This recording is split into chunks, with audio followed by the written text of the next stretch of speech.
Jalen, we saw some great performances by young men in college basketball on Tuesday night. They all might have been topped last night by UNC's Cole Anthony. My man had 34 points and 11 rebounds. Jalen, what did you think about Anthony's debut?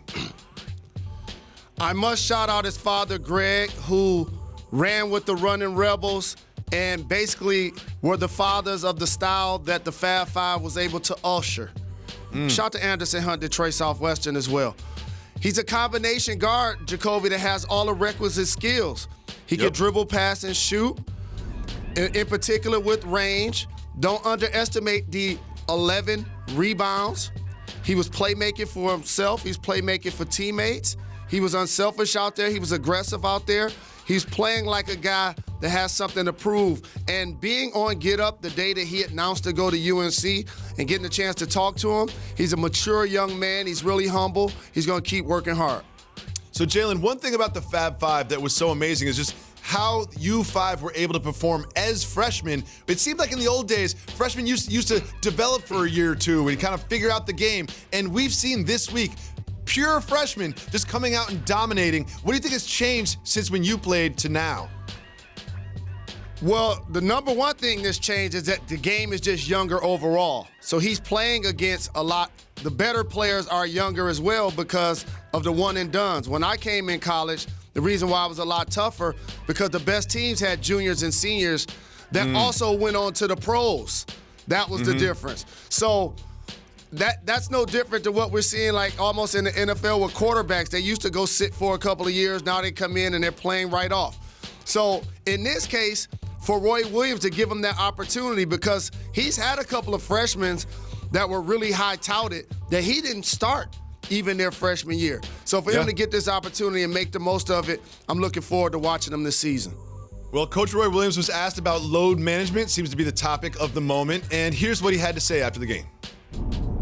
Guys, we play, it's 30 or 40 game season. I'm not going to have guys wearing out early in the year. I think I see a lot of kids in college basketball. I don't believe this load management junk that you hear about in the NBA. My God, maybe $25 million a year or something like that. My load's always going to be pretty light. But I do believe you've got to rest some players during the course of the game and during some times in practice. And we've done that even with Cole.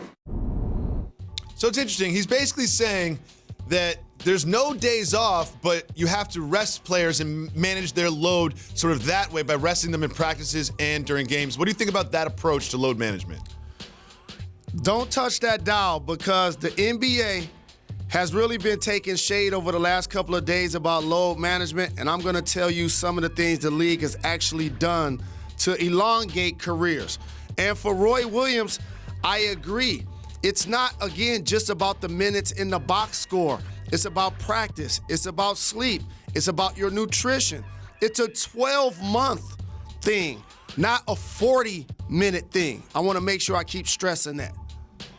So, Jalen, you mentioned that the NBA has made some changes to sort of elongate careers and make it easier on players to play 10, 15, and you look at Vince Carter, 20 years. What have they done to do that? Multiple things, and this is why the progression in the league trumps, for example, even the NFL, who instituted games on Sunday and then games on Thursday.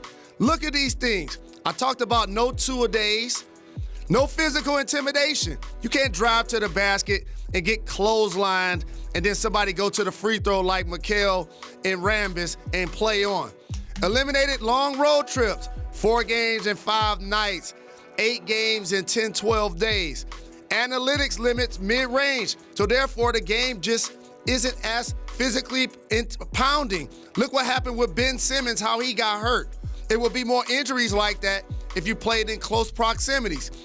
Rest and load management is something that's accepted via coaches, via organizations, and now via players. We saw Kawhi Leonard miss a game, 2 games already this year because of that.